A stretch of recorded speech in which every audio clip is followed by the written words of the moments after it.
Bem-vindos ao canal Leitura de Livros Espíritas. Se inscreva e ative as notificações, curta, comente e compartilhe os nossos vídeos para que assim eles cheguem a mais pessoas. A maior caridade que podemos fazer pela doutrina espírita é a sua própria divulgação. Vamos continuar a leitura do livro O Céu e o Inferno, editora FEAL. Segunda parte, exemplos. Capítulo 8, Expiações Terrestres. Parte 3, final.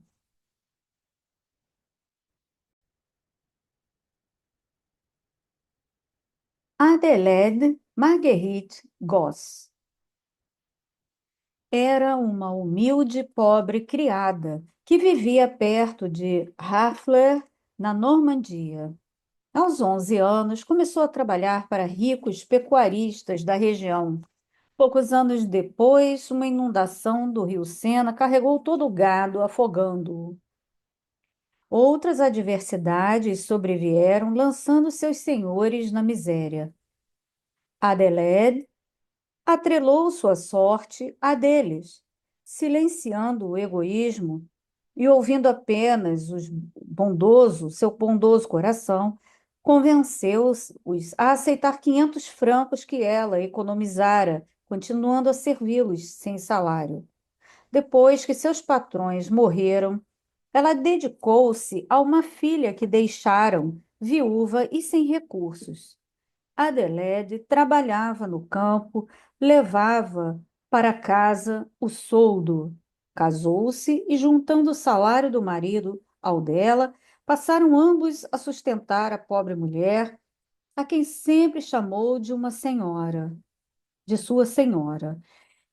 Esse sublime sacrifício durou cerca de meio século.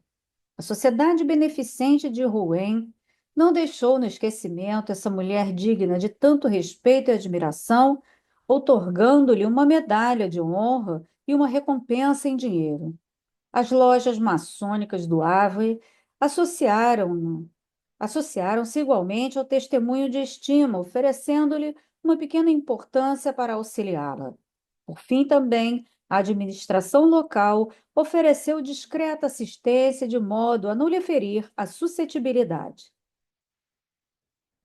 Um ataque de paralisia levou essa alma benfazeja de forma célere e sem sofrimento. As últimas homenagens foram-lhe prestadas de maneira simples, mas digna, colocando seu secretário da administração municipal à frente do séquito.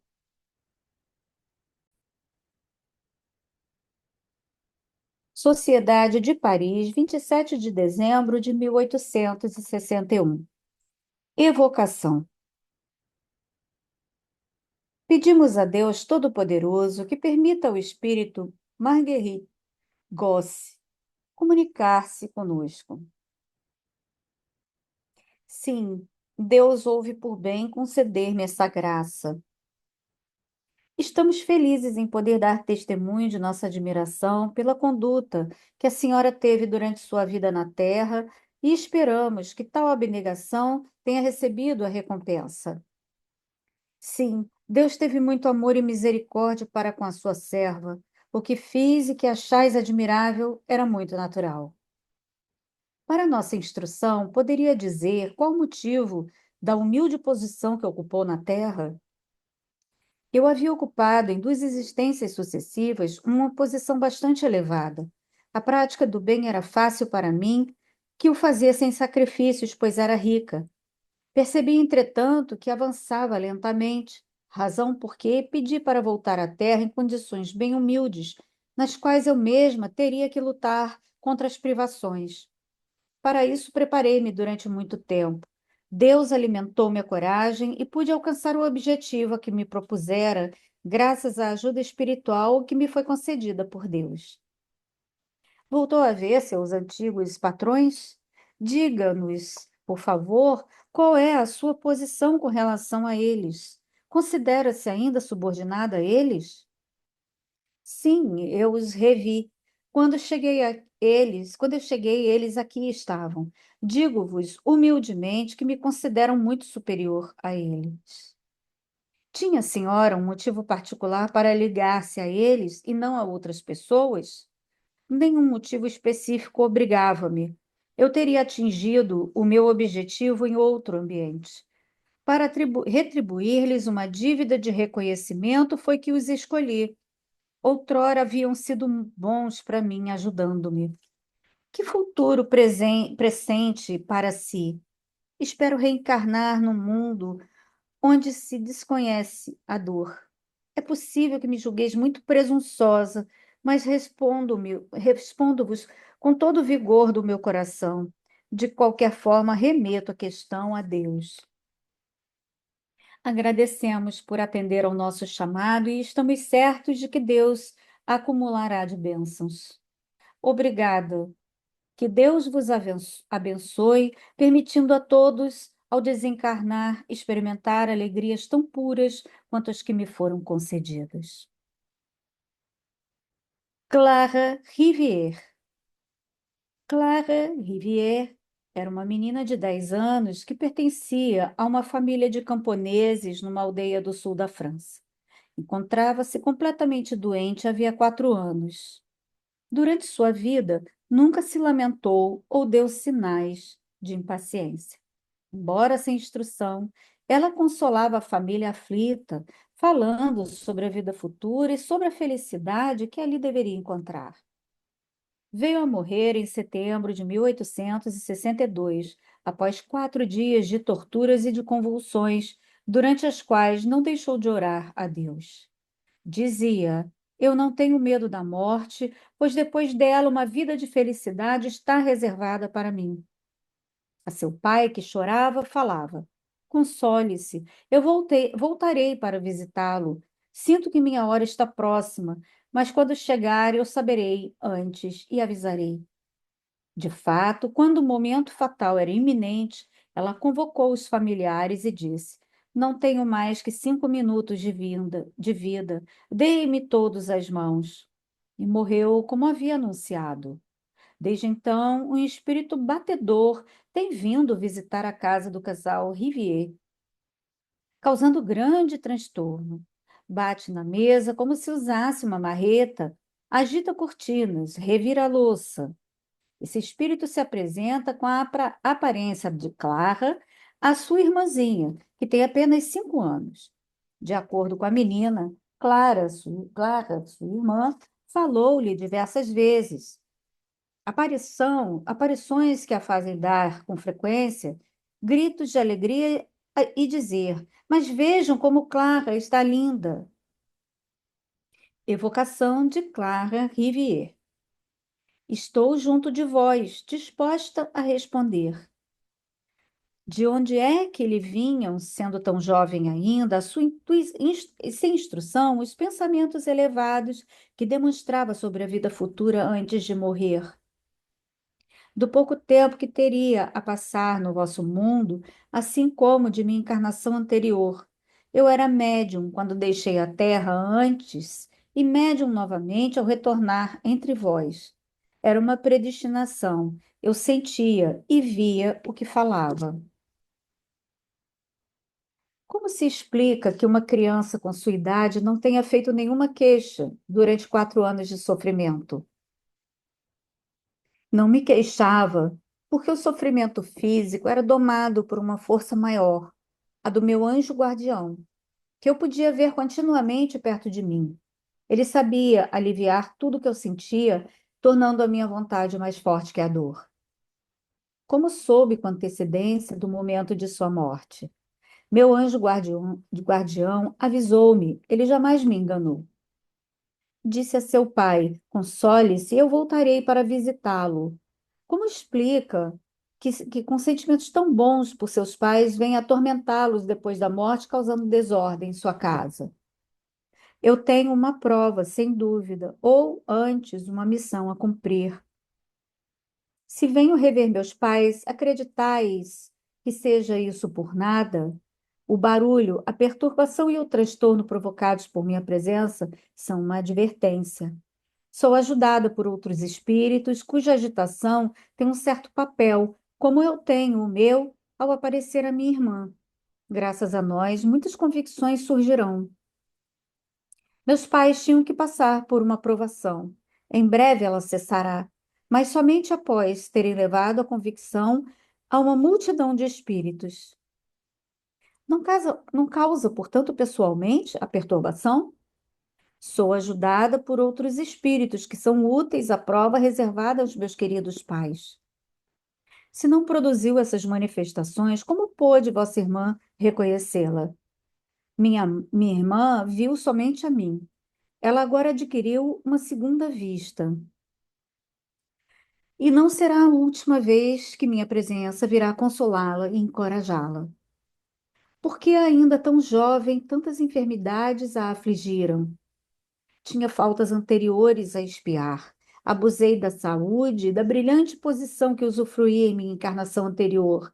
Deus disse-me então: tu desfrutaste muito, desmedidamente, e sofrerás, na mesma medida. Eras orgulhosa, serás agora humilde. Envaidecia-te de sua beleza, agora serás disforme. Em vez de vaidade, lutará por adquirir a claridade e a bondade. Agi conforme a vontade de Deus, contando com a ajuda de meu anjo guardião. Deseja que diga algo a seus pais? A pedido de um médium, meus pais fizeram muita caridade. Eles estavam certos ao não orar apenas com os lábios. É preciso fazê-lo com a mão e com o coração. Dar aos que sofrem é orar, é ser espírita. Deus deu todas as almas o livre-arbítrio, isto é a faculdade de progredir. Deu a todos a mesma aspiração, e é por isso que o andrajo de retalhos está mais próximo do manto dourado de seda do que se crê geralmente. Por isso, diminuir as distâncias através da caridade. Franqueai ao pobre a entrada em vossa casa, encorajai-o e reerguei-o. Não o humilhes. Se soubesse por toda parte praticar a grande lei da consciência, não haveria, em certas épocas, as grandes misérias que desonram os povos civilizados e que Deus envia para castigá-los e abrir-lhes os olhos. Queridos pais, orai a Deus, amai-vos e praticai a lei do Cristo. Não fazer aos outros o que não quereis que vos façam. Suplicai a Deus que vos submeta a provas, mostrando-vos que sua vontade é santa e grande como ele. Preparai-vos para o futuro, armando-vos de coragem e perseverança, porquanto ainda sois chamados a sofrer.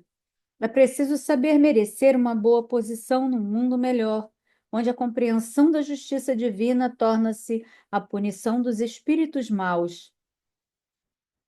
Estarei sempre ao vosso lado, queridos pais. Adeus, ou melhor, até breve. Tende resignação, caridade, amor aos vossos semelhantes, e um dia sereis felizes. Claro. É um belo pensamento este. O andrajo de retalhos está mais próximo do manto dourado da seda do que se crê geralmente. É uma alusão aos espíritos que, de uma existência para outra, passam de uma posição brilhante para uma posição humilde ou miserável, pois muitas vezes espiam, em um mundo inferior, o abuso que fizeram dos dons de Deus que lhes concedera. É uma justiça que todos compreendem. Outro pensamento, não menos profundo, é o que atribui as calamidades dos povos ao desrespeito à lei de Deus, porque Deus castiga os povos assim como castiga os indivíduos. É certo que, se praticassem a lei de caridade, não haveria guerras ou grandes misérias.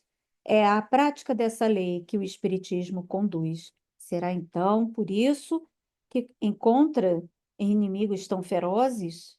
As palavras dessa menina a seus pais seriam aquelas de um demônio? Françoise Verne. Cega de nascença, filha de um lavrador das proximidades de Toulouse, morreu em 1855 com a idade de 45 anos. Dedicava-se com afinco ao ensino catecismo às crianças, preparando-as para a primeira comunhão. Tendo se mudado, tendo sido mudado o catecismo, ela não teve dificuldade alguma para ensinar-lhes o novo, por conhecer ambos de cor. Numa noite de inverno, voltando de uma longa excursão em companhia de sua tia, tiveram as duas que atravessar uma floresta por caminhos íngremes e escorregadios. As duas mulheres precisaram andar com cautela à beira de escarpas. Sua tia queria conduzi-la pela mão, ao que ela redarguiu: Não se preocupe comigo, não corro risco de cair. Vejo sobre o ombro uma luz que me guia. Siga-me, sou eu quem nos conduzirá. E assim elas terminaram a jornada sem incidentes, a cega conduzindo aquela que via. Evocação em Paris, em maio de 1865. Teria a bondade de explicar-nos essa luz que a guiava na noite escura e que era visível apenas à senhora? Como assim? Pessoas como vós, que estão em contínuo contato com os espíritos, precisariam de uma explicação para tal fato? Era meu anjo guardião que me guiava. Também era essa a nossa opinião, mas desejávamos apenas confirmá-la. Tinha naquela ocasião consciência de que era o seu anjo guardião que lhe servia de guia? Admito que não, conquanto acreditasse na proteção celeste. Durante tanto tempo roguei ao nosso Deus, bom e clemente, que tivesse piedade de mim. É tão cruel ser cego. Sim, é muito cruel, mas reconheço também que é justo. Aqueles que pecam pelos olhos devem ser punidos pelos olhos. E assim, com todas as faculdades de que os homens são dotados e das quais abusem. Portanto, não busqueis para os numerosos sofrimentos que afligem a humanidade outra causa que não seja aquela que é natural, a expiação. Expiação que só é meritória quando é suportada com submissão, podendo ser atenuada se atrairmos através da prece as influências espirituais que protegem os culpados da penitenciária humana, infundindo esperança e consolação nos corações aflitos e sofredores. Tão dedicada que foi ao ensino religioso das crianças pobres, teve dificuldade para adquirir os conhecimentos necessários ao ensino do catecismo, que conhecia de cor apesar da cegueira, e ainda que o catecismo tivesse mudado? Os cegos têm, em geral, os outros sentidos duplicados, se posso assim dizer, sendo a capacidade de observação uma das maiores faculdades, por natureza. A memória é como um armário, onde são colocados ordenadamente e para sempre os ensinamentos para os quais eles possuem as tendências e as aptidões. Nada do exterior sendo capaz de atrapalhar essa faculdade. Daí resulta que ela pode ser desprovida, de- que ela pode ser desenvolvida de forma notável pela educação. Tal não era o meu caso, todavia, porquanto eu não havia recebido educação. Por conta disso, agradeço mais imensamente a Deus por haver consentido que tal faculdade tenha sido suficiente para que eu cumprisse a missão de dedicação às crianças, que constituía, ao mesmo tempo, uma reparação pelo mau exemplo que eu lhes dera em minha existência anterior. Tudo é assunto sério para os espíritas, que têm apenas que olhar ao redor para tal busca, mais útil, inclusive, do que se deixar mistificar pelas sutilezas filosóficas de certos espíritos que se divertem lisonjeando-lhes o orgulho com frases de grande efeito, mas vazias de sentido. Pela sua linguagem, podemos constatar seu adiantamento moral, assim como sua conduta na Terra prova o seu adiantamento moral. Ainda tenho muito a adquirir, mas há inúmeras pessoas na Terra que passam por ignorantes porque lhes cobre a inteligência o véu da expiação. Mas com a morte caem todos os véus, e esses pobres ignorantes muitas vezes revelam-se mais instruídos do que aqueles a quem inspiravam desprezo. Acreditai, o orgulho é a pedra de toque pela qual se reconhecem os homens. Todos aqueles que tiveram coração acessível à lisonja ou que têm demasiada confiança no próprio conhecimento estão no mau caminho. Geralmente, não são sinceros. Desconfiai deles. Sede humildes como Cristo e como Ele, carregai vossa cruz com amor, para que vos seja franqueada a entrada no reino dos céus. François Verne. Anna Bitar. Sofrer a perda de um filho adorado é uma dor cruel. Nota 229. Vale lembrar aqui que o professor Rivail, com sua esposa Mélie Baudet, antes da pesquisa espírita, criou uma menina, a pequena Louise. Depois de uma educação dedicada, moldada pela autonomia intelecto-moral, ela morreu em razão de uma doença ainda criança. Esse casal dedicou suas vidas integralmente à educação, da mais ampla tarefa, a educação de seu povo, para a mais importante, a formação de uma criança. Nem céu, nem inferno, as leis da alma, segundo o Espiritismo, página 222, nota do editor. Continuando. Mas ver seu único redento, motivo das mais belas esperanças, e em quem foram depositadas todas as afeições a definhar sob seus olhos, apagando-se sem sofrimentos, por uma razão desconhecida, uma dessas impertinências da natureza que zombam da ciência, assim como haver esgotado inutilmente todas as alternativas possíveis e adquirindo a certeza de que não há mais esperança alguma, e depois ainda sofrer essa angústia diária durante anos a fio, sem lhe entrever o fim, tudo isso constitui um suplício desumano que a riqueza agrava, em vez de suavizar, ao desmoronar-se a esperança de vê-la ser desfrutada pelo seu querido. Tal era a situação do pai de Anna Bitar, cuja alma fora tomada por um sombrio desespero, exasperando-se cada vez mais diante do espetáculo aflitivo, cujo desfecho só viria com o luto, ainda que em época indeterminada. Um amigo da família, adepto do espiritismo, julgou que deveria interrogar seu espírito protetor a esse respeito, recebendo a seguinte resposta: muito desejo explicar-te o estranho fenômeno que tens diante dos olhos, porque sei que não me fizeste esse pedido movido por uma curiosidade indiscreta, mas pela preocupação que tens por essa pobre criança, e porque dessa explicação extrairás para si que acreditas na justiça de Deus um ensinamento útil. Aqueles que são alcançados pela justiça do Senhor devem curvar-se sem revolta, a menos ainda maldizer a justiça divina, que jamais castiga sem motivo. A pobre criança, cuja sentença de morte foi suspensa pelo Todo-Poderoso, regressará em breve ao nosso mundo, porque Deus apiedou-se dela. Quanto ao pai, homem infeliz, será punido na única afeição de sua vida por ter escarnecido do coração e da confiança daqueles que o rodeiam. Houve um momento em que o seu arrependimento tocara o Todo-Poderoso e a morte deteve sua lâmina sobre a cabeça de seu ente amado. Mas o pai permitiu que ele retornasse à revolta e o castigo sempre acompanha a revolta.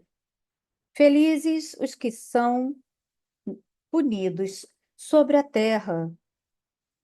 Orai, meus amigos, por essa pobre criança cuja juventude dificultará o desenlace. A seiva é tão abundante nessa pobre criatura, apesar do seu estado de fraqueza, que a alma terá dificuldade para desprender-se. Ó, orai! Mais tarde ela há de assistir-vos e consolar-vos, porque seu espírito é mais elevado que o dos que a cercam. Por uma permissão especial do Senhor é que pude responder ao que tu me perguntaste. pois é preciso que esse espírito seja ajudado para que lhe seja mais fácil o desligamento. O pai morreu após haver sofrido o vazio do isolamento com a perda de sua filha. Seguem-lhe as primeiras comunicações que deram após as suas mortes. A filha: obrigada, meu amigo, por se interessar pela pobre criança e por seguir os conselhos de seu bom guia. Sim, graças às suas preces, pude deixar mais facilmente o meu invólucro terrestre, porque meu pai, infelizmente, não orava, maldizia. Entretanto, não lhe quero mal por isso, pois era a consequência de sua grande ternura por mim. Rogo a Deus, conceda-lhe a graça de ser esclarecido antes de morrer. Eu o incentivo e encorajo. Minha missão é amenizar seus últimos instantes. Por vezes, um raio de luz divina parece penetrá-lo, mas é apenas um clarão passageiro e logo ele retorna às suas ideias iniciais.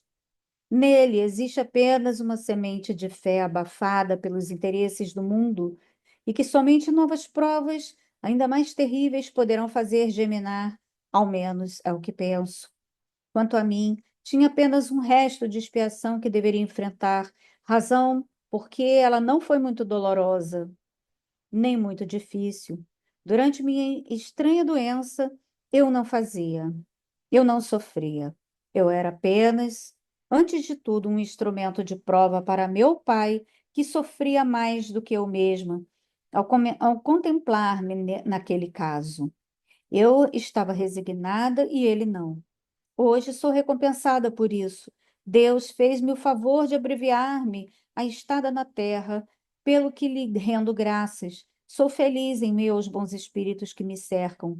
Todos ocupam-nos em nossas tarefas com alegria, porque a inatividade seria um suplício cruel. O pai, cerca de um mês após a sua morte, pergunta: nosso propósito ao evocá-lo é o de nos informarmos sobre sua situação no mundo dos espíritos e para ser-lhe úteis naquilo que estiver ao nosso alcance. O mundo dos espíritos, eu não o vejo. Vejo apenas os homens que conhecia, nenhum dos quais pensa em mim ou lamenta minha morte. Pelo contrário, parecem estar contentes por terem se livrado de mim. Tem consciência de sua situação atual? Perfeitamente. Durante algum tempo pensei que ainda estivesse no vosso mundo, mas agora sei bem que não estou mais. Como explicar então que não veja outros espíritos ao redor? Não sei. Embora esteja tudo claro ao meu redor. Não voltou a ver sua filha? Não, ela está morta. É inutilmente que a procure e chamo. Que vazio terrível sua morte deixou-me na terra. Ao morrer, pensei que fosse certamente reencontrá-la, mas nada. Sempre a solidão à minha volta. Ninguém me dirige uma palavra de consolação ou de esperança. Adeus, vou procurar minha filha. O guia do médium. Este homem não era ateu nem materialista, mas daqueles que acreditam vagamente, sem se preocupar com Deus ou com o futuro, completamente absorvidos pelos interesses terrenos. Profundamente egoísta, sem dúvida, ele teria sacrificado tudo para salvar sua filha, mas igualmente teria sacrificado seus escrúpulos, os interesses de terceiros, sem escrúpulos os interesses de terceiros em proveito próprio. Exceto pela filha, não nutria afeição por ninguém. Deus o puniu por isso, como sabeis, tirando-lhe a única consolação na terra. E como não se arrependeu, sua filha também foi afastada dele no mundo dos espíritos. Ele não se interessava por pessoa alguma na terra, e aqui também ninguém se interessa por ele. Está só, abandonado. Esta é a sua punição. Sua filha, entretanto, está ao seu lado, mas ele não a vê. Se a visse, não seria punido. Mas o que ele fez? Dirige-se a Deus? Arrepende-se? Não. Reclama sempre, até blasfema. Em suma, age como agia na terra. Ajudai-o, pois, pela prece e através dos bons conselhos, a libertar-se da própria cegueira.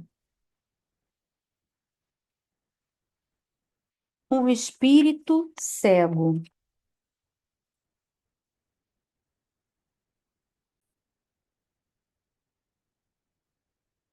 Joseph Maître pertencia à classe média e contava com meios suficientes para não ter preocupações com suas necessidades materiais.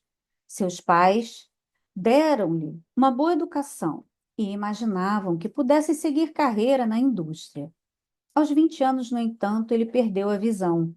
Morreu em 1845, perto dos 50 anos.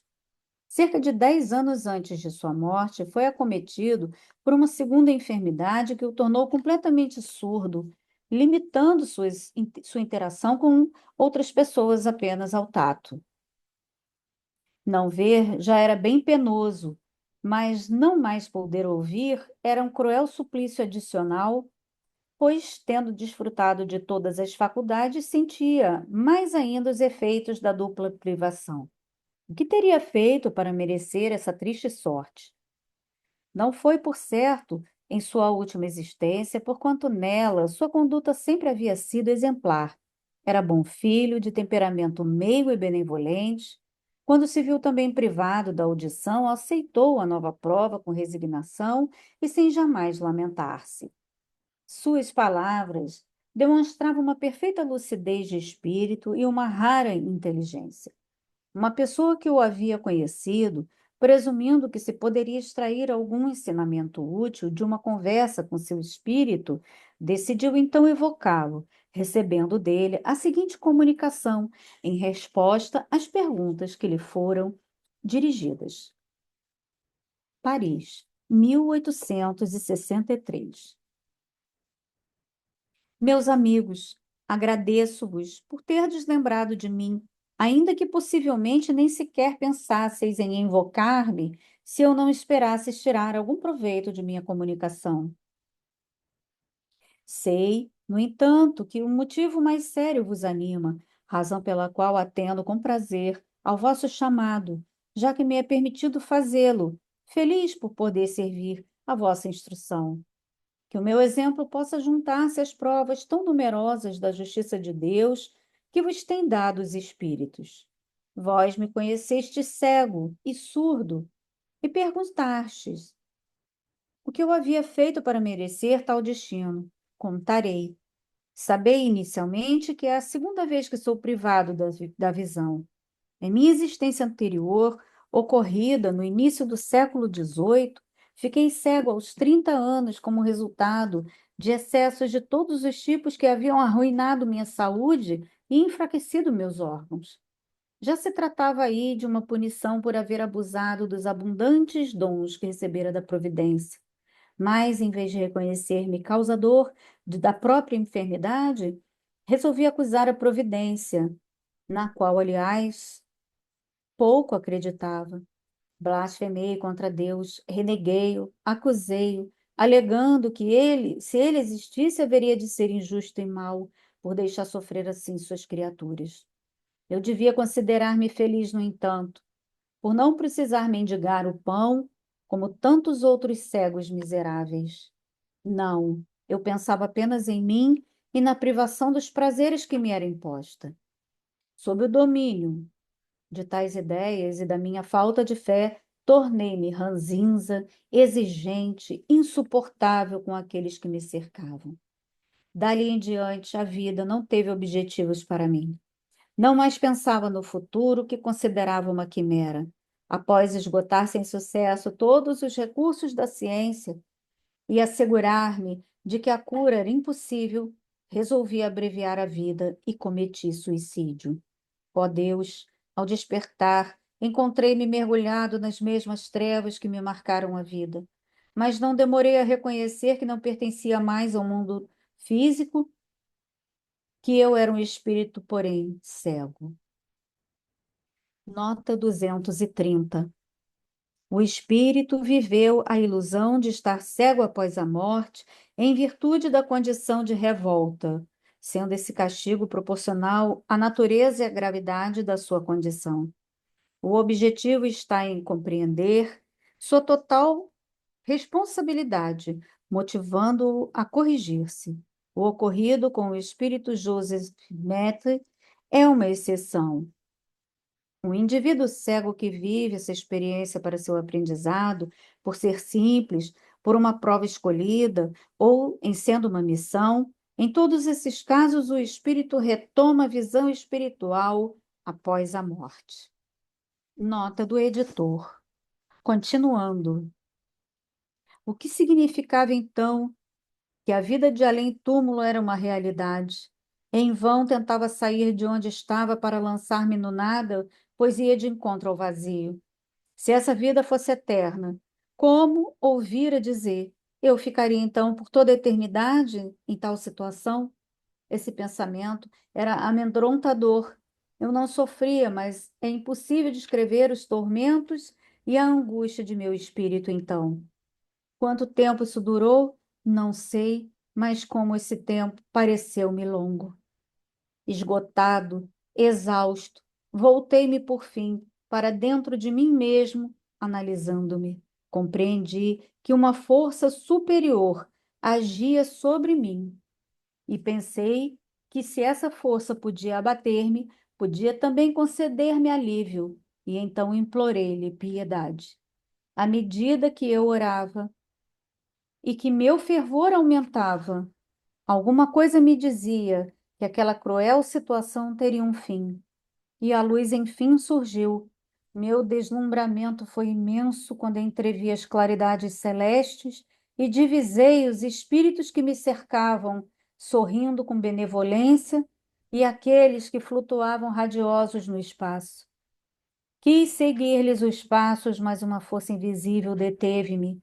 Então, um daqueles espíritos disse: o Deus que negavas levou em conta o teu arrependimento, permitindo-nos restituir-te a luz, mas cedeste somente sob o guante do sofrimento e do cansaço. Se queres participar de agora em diante da felicidade que aqui existe, é preciso provar a sinceridade de teu arrependimento e de teus bons sentimentos, recomeçando tua prova terrestre, sob condições em que correrá o risco de reincidir nas mesmas falhas, porquanto essa nova prova será ainda mais dura que a primeira. Aceitei com entusiasmo, prometendo a mim mesmo não mais falhar.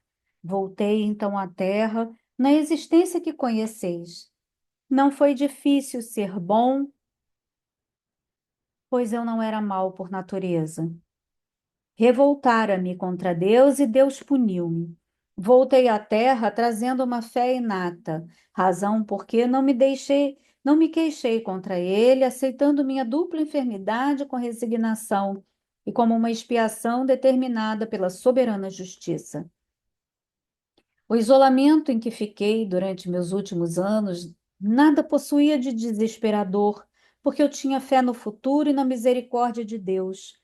Era isolamento. Esse isolamento foi, aliás, muito proveitoso, pois durante essa longa noite em que tudo era silêncio, minha alma mais livre lançava-se ao eterno, entrevendo o infinito do pensamento. Quando o meu exílio chegou ao fim, o mundo dos espíritos concedeu-me apenas esplendores e inefáveis venturas. A comparação com o passado levava-me a considerar minha situação atual como relativamente muito feliz, pelo que dou graças a Deus. Mas quando olho para o futuro, vejo que ainda estou longe da felicidade completa. Eu espiei, falta-me ainda reparar. Minha última existência foi proveitosa unicamente para mim. Espero recomeçar em breve uma nova existência em que possa ser útil aos outros. Será a reparação pela inutilidade de minha vida anterior. Somente assim avançarei, na estrada bendita aberta a todos os espíritos de boa vontade. Eis aí a minha história, meus amigos. Se o meu exemplo puder esclarecer alguns de meus irmãos encarnados, afastando-os do pântano em que caí, terei começado a pagar a minha dívida. Joseph. Fim do livro O Céu e o Inferno. Esperamos que tenham gostado da leitura e seja útil a seus estudos. Pedimos desculpas pelos erros ao longo da leitura. Somos apenas, todos nós, aprendizes. Até a próxima.